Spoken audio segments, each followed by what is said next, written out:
Hello, this is Larissa. My full name is Larissa Whitney. So I've trained as a human potential coach. I'm originally a biologist, for those of you who don't know me yet. And I'm also the one who has the Facebook group, and we're going to have this recorded on the Facebook group. So I've come on to this recording today to introduce Anne, who's one of my colleagues at the coaching school, from the coaching school. And Anne, can you introduce yourself? Yeah, thanks, Larissa, and thanks so much for setting this up. I really appreciate it. So my name is Anne Traeger, and I am a certified human potential coach and an associate certified coach with the International Coaching Federation. I am completely obsessed with helping people manage their energy and their balance and presence in order to lead a fulfilling life. And that's what I do. I help individuals and I help organizations figure out this energy equation. I really love that. But at the same time, and I'm sort of, asking myself the question, I'm the type of person who I tend to get tired, and you're talking about coaching energy, and like, how can you believe that? Like, how do you help people increase their energy? Well, there are a few things to take in mind, to keep in mind. First of all, we tend to think that we're tired because we don't have enough time. We have too much to do and not enough time. I don't know. Is that your case, Larissa? Yes, too much to do. Okay. Too much to do. Absolutely. Yes. And I not always enough. It tires me out. It tires me out, really. I just get so Yeah. tired. Yeah. So it's really exhausting. So the first thing to keep in mind is that it's actually not an issue of time. Okay. Time is, we all have 24 hours in a day. It goes forward. It doesn't go backwards. This is just the way it is. And then the issue is rather where we put our attention or where we put our energy. And I'm talking about like our physical body energy. Okay. I'm not talking about anything woo woo. I'm talking about, are we going to choose to focus our attention on certain things that make us feel like we're full of energy, or are we going to choose to focus our attention on things that are going to make us feel tired? So that's the first thing. It's really a question of just choosing where you put your energy. That's one thing. The second thing is then figuring out, well, how is it that I personally generate energy? Well, there's the body, it's what you eat, it's how you sleep, it's a physical thing. If you don't sleep enough, you're going to be tired. If you don't eat the right foods, you're going to be tired. If your mind is really preoccupied with emotions, you're going to be tired. If your environment is full of noise and stimuli that comes in all the time, which is the case of everybody these days, you're going to be tired. So what I do is I help people to break down where their energy is going, where they're putting it, where it's being drained out and sucked away from them, and what nourishes their energy, and then trying to find a balance. Is that clearer to you, what I do? Yes, and that there you said a lot of things in there. So could I try to see if I've understood all of the points? So first of all, you're talking about time and energy, and um, yes, I absolutely have trouble with time because I just get tired right away, and I just have too many things to do. So is it that you said that we can focus more on what energy we have, and rather than like managing our energy levels rather than managing our time?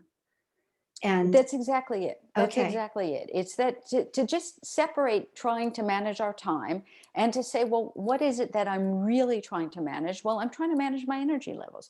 I really want to have enough energy to do it all during the day. I don't know about you, but I Oh want to do it yes. all. Yeah, absolutely. I don't want to like eliminate things. I want to do it all. No, okay. I'm really join with you and there on that concept, because I don't believe that we should be limiting. I mean, we should have certain degree of realism, but we shouldn't necessarily be limiting our objectives in life. We might choose them more carefully, but I don't want to let go of the things that are important to me. I don't want to say, well, I just can't do this, and that's it. So I really like the idea of being able to say, yes, I can do it as long as I can pay attention to my energy levels. And Exactly. And learn how to optimize them. And, how can I generate, well, first of all, what am I doing with my energy? That's really the first question. It's like, what is the baseline? What's going on? And then how can I generate more energy? And actually it's, for a lot of us, pretty easy, because there are a lot of little things we can do every day that are going to really, really move the needle. okay, so I believe that you mentioned before about increasing your energy through various methods. So could you elaborate on that? Because to give it some context, I obviously, I try to eat my best. I know something about food and diet, even from a biological perspective. I, do my best to sleep, but the reality is that, there are the days that I don't quite eat the way I should. I don't sleep as well, and I just I'm not really on top of it, actually. Mm-hmm. I know it's really hard, isn't it? And there's so much to do. It's like, well, where do I start? Okay, what do I do? And so my principle is to really take things one step at a time. I think that the way that we actually can truly optimize our energy is to take it small steps at a time, and it's like this ascending spiral. So one thing at a time, and little by little we have more energy, and then we dig into another realm. So when I do this, when I accompany people on this path, we're going to break it down into 3 levels. Okay, we're going to break it down, as I said earlier, to the body, to the mind, and to the environment. Okay, and then we're going to try to figure out in each of these areas, where do I have some sort of control? Okay, because there's a lot that's going on in my environment where I don't have any control. I can't choose what time I have to get up to take my daughter to school, or all the noise that comes in off the street, or the telephone ringing at just the wrong moment and stuff like that. I don't control that. So what I'm going to try to do is to shift and say, what do I have control over? And already I'm saving energy, because I can shift away from worrying about what I don't have control over. I really like this concept of focusing on the things that you can control and taking actions on those, and having a really clear idea about what they are. I do think that a lot of people, many cases people do spend a lot of energy into managing things that they're perhaps really not what should be their main focus of trying to manage. Because for many reasons, either they don't, as you say, you can't choose what time your kid has to be at school. You can't choose some things you can't choose, but the things that you can choose, you really can make a difference there. Exactly. And I think this is a really important point, and we tend to forget it and all of us do, when we're caught up in the everyday demands of life. And so part of it is just actually taking a deep breath and just saying, okay, what do I have control over right now? So there's the number one thing, and has in many cases, self-awareness. Exactly. Being aware of what is actually happening. And then from there you can, know better what to do. And I would argue that self-awareness is also an ascending spiral. Okay.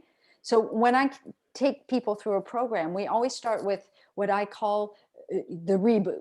Okay. Because we're often really disconnected from what our body is telling us. I mean, I don't know about you, but how many times do you just ignore when you're really tired? When you haven't slept in like as well as you'd like to have slept in the last 3 nights, and then you went out for one of those nice long French dinners, and and you had a little bit of wine, and all of this, and then and you're just exhausted, and you keep pushing forward because you have obligations. Okay, so you're not listening to yourself. Okay, I mean, I can really resonate with that, because I'm definitely someone who doesn't want to let go. Yeah. I just want to push forward without letting go of wanting to, but I'm actually not being very productive. So I would be more productive if I would just take that break and have that rest. but then, or doing whatever, some other type of thing, but not just kind of pushing forward uselessly. And I've been caught up in that many, many times. Well, yeah, I know, and me too. I mean, it's like, and I think that a lot of us are in this habit, and because that's how, because we want, not only do we want to do everything, and we don't want to let go, but we also want to be everything to everybody. Okay, it's kind of it's this movement that and it's a fine mindset to have if you can manage the energy thing. Now, one of the high performance coach, Brendan Burchard, he talks a lot about generating energy, and he says that people lose a lot of their energy in like transitions from one thing to a next. So like before signing on to this call, for example, maybe I kept in the back of my head the conversation I just hadn't quite finished with my colleague, and it's going on and on and on and on, which means I've got two things going on at the same time, which means that my brain is like, and maybe in 20 minutes I'll be exhausted. This is not true. It's a hypothetical situation. But the idea then is to, when you have those transition phases, it's just to stop, to finish what you were doing beforehand. I mean, literally, it takes 2 minutes. You finish what you put it in a box, in your head, and you say, that's over. You take a deep breath, you empty your brain, and you move to something else. And that is actually enough. If you actually do it systematically between each transition that you have to make, first of all, you're more present, and it has a huge impact on your energy level.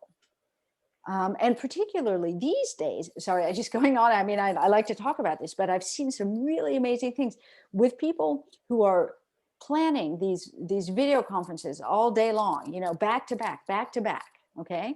Well, the thing is that if you give yourself 5 minutes in between each one, okay, it doesn't take any more than that. 5 minutes, you stand up, you finish it, you close your eyes, you look out the window, and you let your eyesight soften so that you can see your peripheral vision, because that gives a signal to your body that says, hey, I can relax. There's no stress here because I can, I don't need to be hyper focused. So you're giving yourself a signal to your body to relax. And then you move on to your next one. But you have to schedule in those 5 minutes, because if you don't, you're never going to take them. Okay, so yes, that's really, I'm surprised actually that you know about this, Anne, because as you know, I specialize in resilience and stress management, and this is one of the little key tricks that I have discovered. And I think it's one that really a lot of people don't know about, this defocusing your eyes, because this in fact is directly related to your autonomic nervous system. And yeah, absolutely. Yeah. you know what? I sometimes wake up at night and realize that my eyes are still like tense. I don't know if any other people have this feeling, but it's just been something I've become aware of. And even after I go to bed in that state. And sometimes I just have to consciously like let my eyes go, and it makes a difference. It makes a huge difference. And indirectly, I believe it's even affecting my eyesight. I can tell some probably. days. Yeah. There are a lot of exercises in traditional Taoist, just self-care, which are going to work on relaxing the eyes and moving the eyes, and just not only working the muscles, but also this notion of just relaxing the eyesight.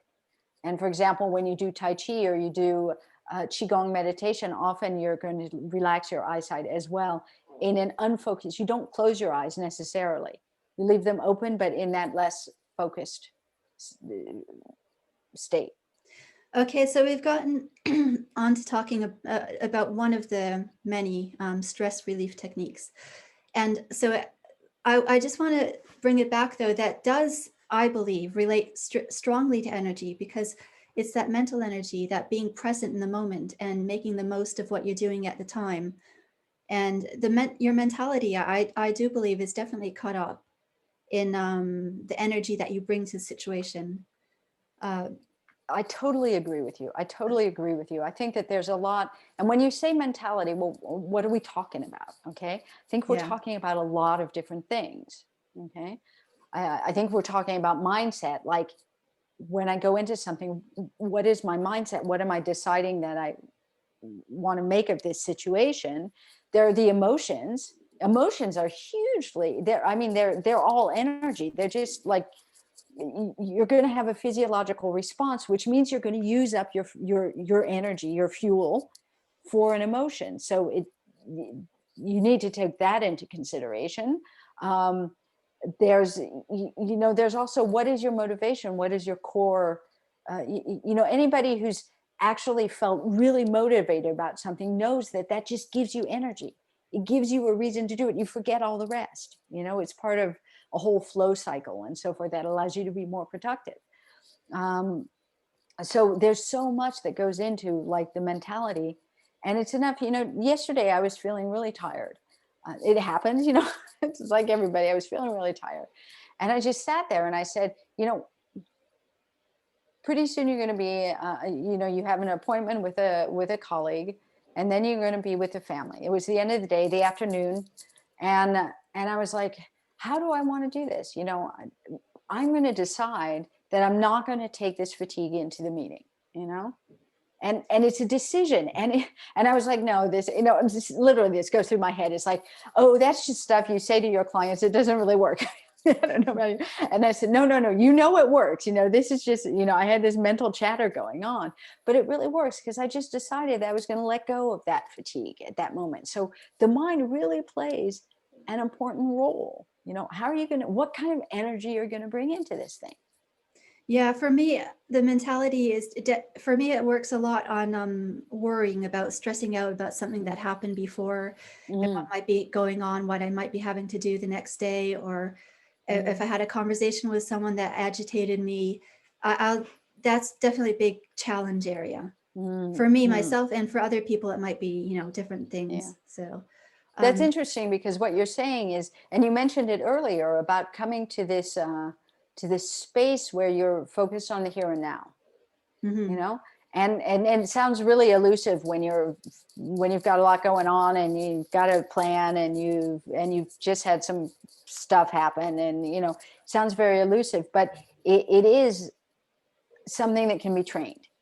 Yeah, and we can train absolutely. it with, and we can train it with all kinds of techniques. I mean, there are techniques all over the place. I mean, why I'm laughing out, Anne, because it has a very sort of hard data. A scientist in my past life, I would never ever have believed anything like that. It just sounds too woo-woo, but I've really seen that it's absolutely true, and there's so much support for this. Yeah, there are like 14,000 studies that have proven that mindfulness is, has an impact on the, on our state of mind and our ability to be here and now. And even if I don't know, for some people, they might not yet be on the mindfulness train, but there's so much going on with your physiology as well that definitely. Yeah. And so if we go back to the time issue, there's this notion of the ability to be in the here and now, whether it's through meditation or mindfulness or whatever, any contemplative practice, actually stretches time. And this it stretches our perception of time. Okay. Yeah. And this has been studied and it's been measured. And, and the monks who meditate, they have this incredible capacity to dilate time, I mean, the sensation, the way we perceive time. And as I recently wrote an article on my blog about it, and I've done sitting meditations, like lengthy sitting meditations, and if you spend a day in sitting meditation, it can get really, really, really, really, really long. Oh yeah, absolutely. I can believe you. But I think that's probably something else, right? Well, so we've been going through, we've talked quite a lot about the mind, how your mind influences your energy and your productivity. And this is about productivity in a way. It's not only about energy, but because what are you going to do with your energy? Be productive, be present, whatever you want to do, whatever you're choosing to do. So you talked about, we talked just a little bit about the biology part, about the sleep, your self-care, and but what about like your environment? Because this is when we talk about in our coach training, obviously we have the biology, the psychology, and the environment. And you say mentality, but you can give it whatever name you want. But So the third element is the environment. And how does the environment influence our energy? Well, the environment is a really vast topic, okay? And when I talk about environment, I have come to talking about our actual physical environment, but also our sort of larger environment, our emotional environment, our connections with other people, as well as the systems that we have in place. Okay, so my definition of environment is a little bit broad.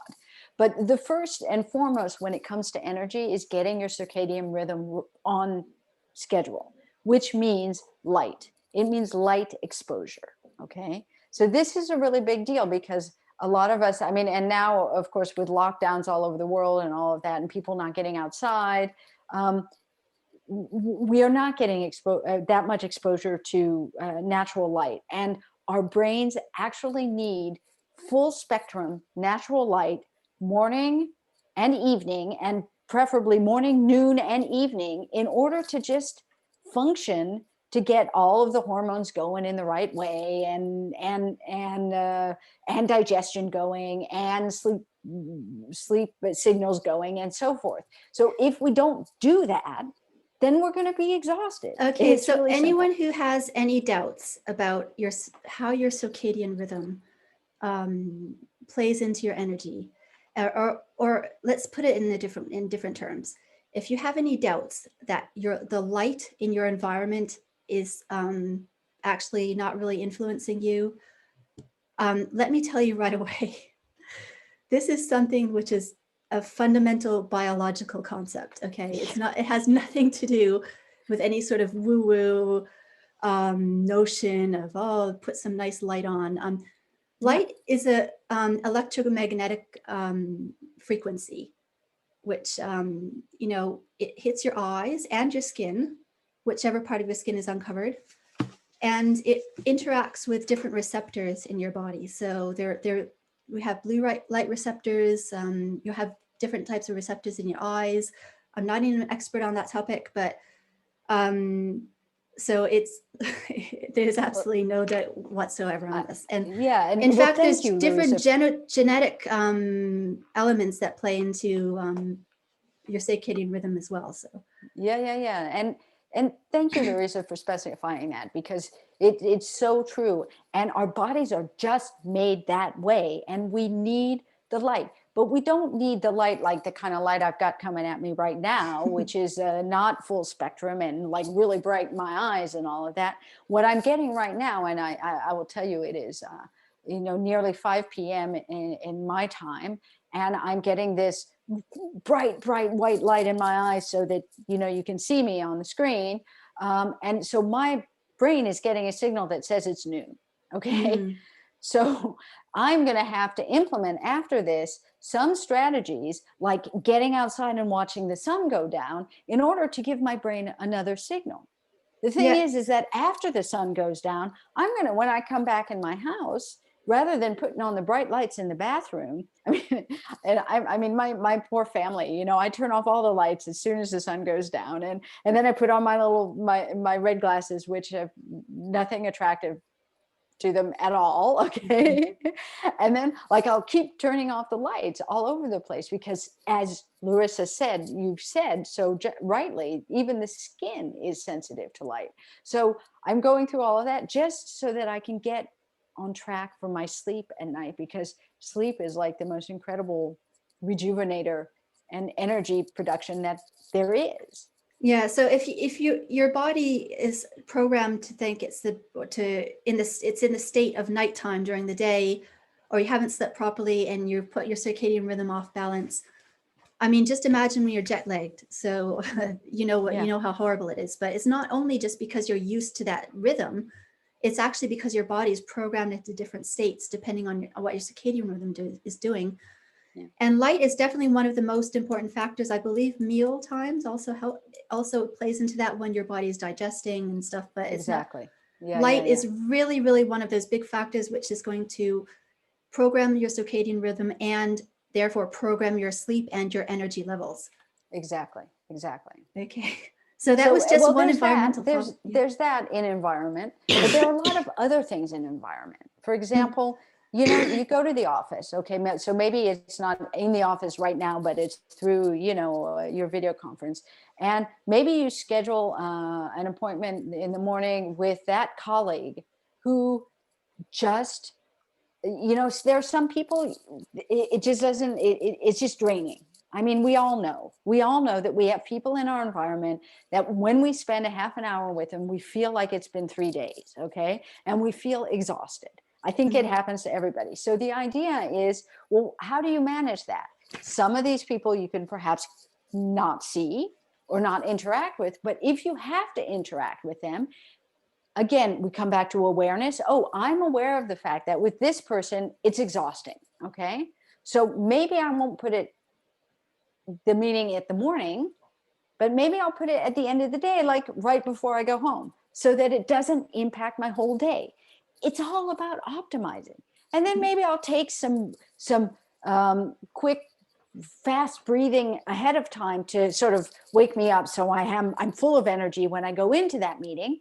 And then maybe I'll go in with the mindset that that this is not going to tire me out today. I'm just not going to let it do that. Okay. And I am going to bring a more positive energy into the relationship.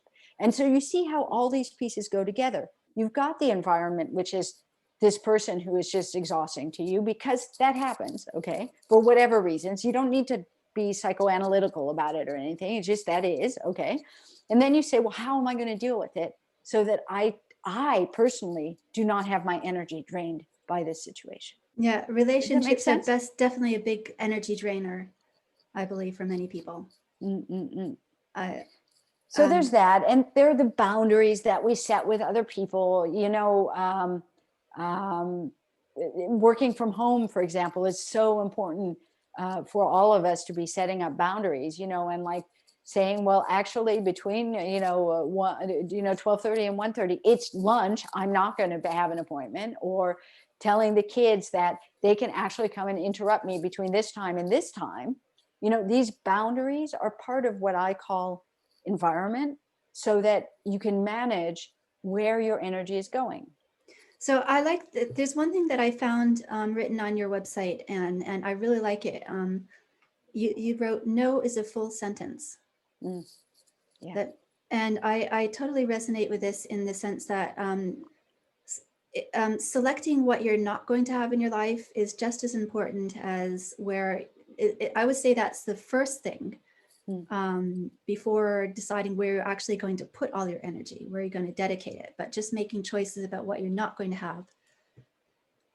So I agree with you. I think that there's so the basic thing is to look at what's going on, and then to do less of what drains you. So to say no to things that are draining you, and to do more of what makes you strong and feel vitalized and dynamic and energetic. Okay. So again, step by step. And when you start applying this principle all the time, well, you recuperate a little bit of energy here and a little bit of energy there, and it starts building up over time until that you have it. And no is extraordinarily important.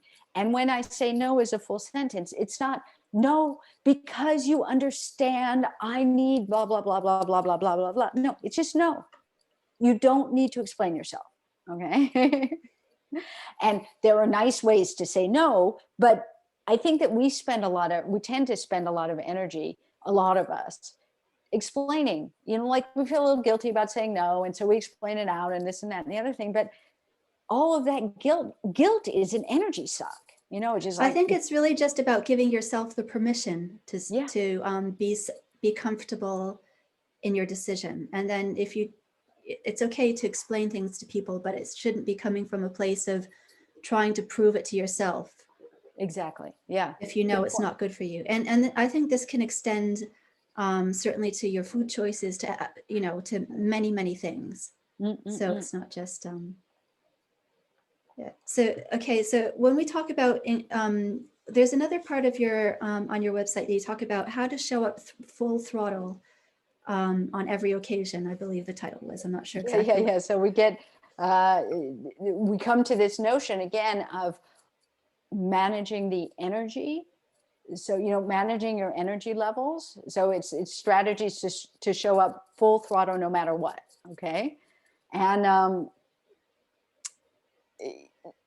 for me, the idea is that you really, really have to cover the basics. Okay. If you don't cover the basics, I get people who come and say, yeah, I want more energy and all of this, except that they don't pay attention to their sleep.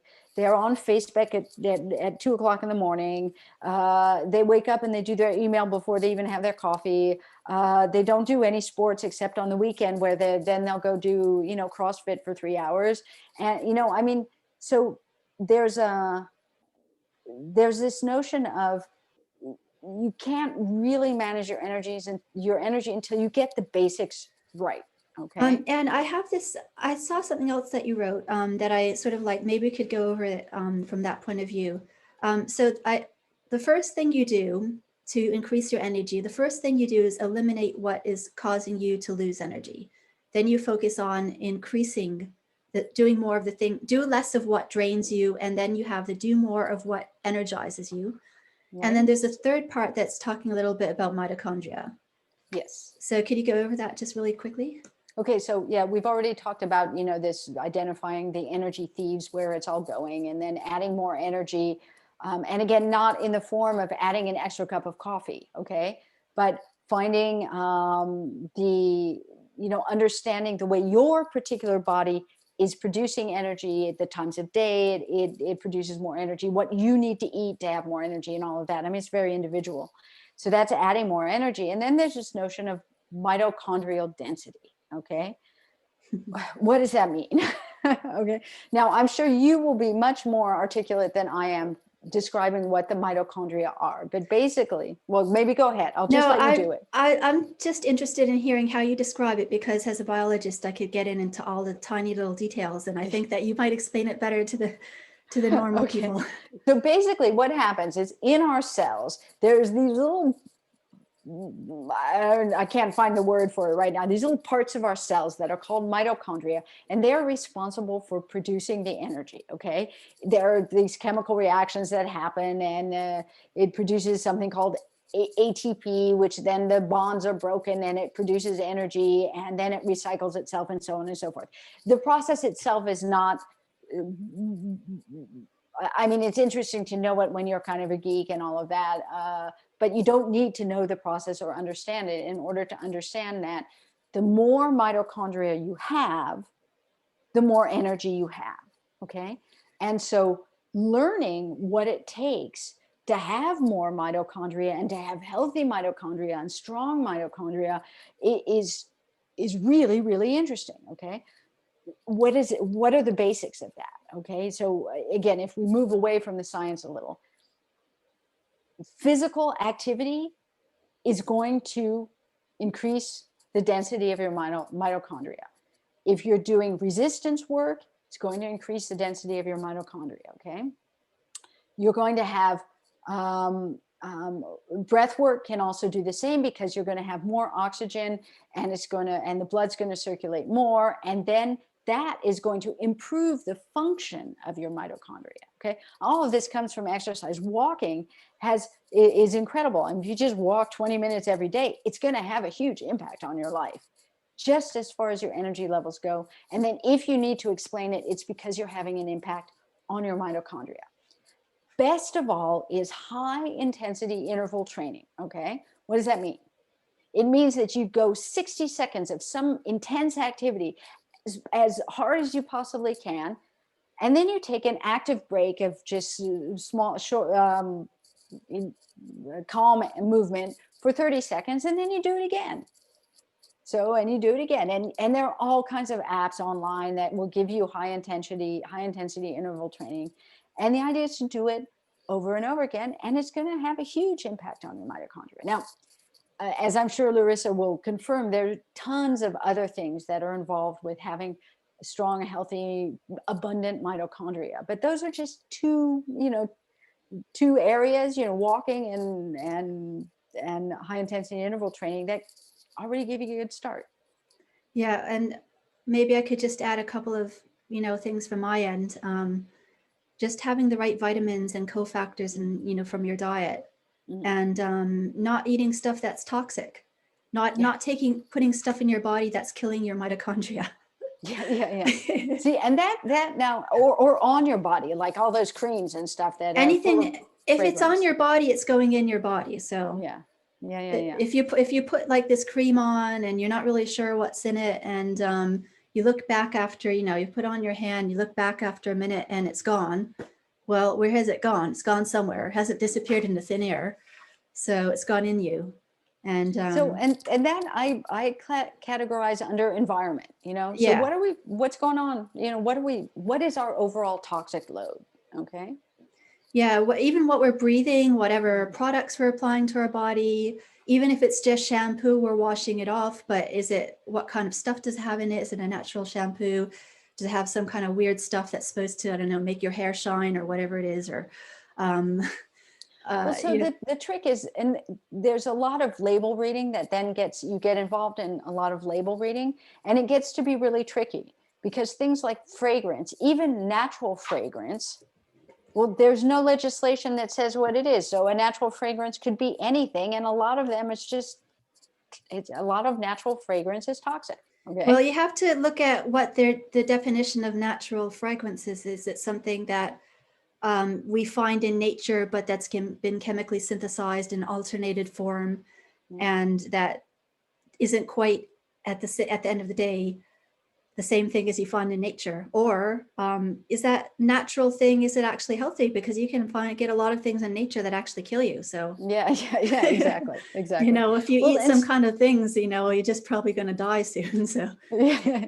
So I mean, I think that these are all things we take in we need to take into account. But then, so we've been talking now for, I don't know how long we've been talking, but it sounds like a lot. And I think it can be overwhelming to people when you hear a discussion like this and say, well, okay, so what do I do? How do I start? There's too much. And then people just give up.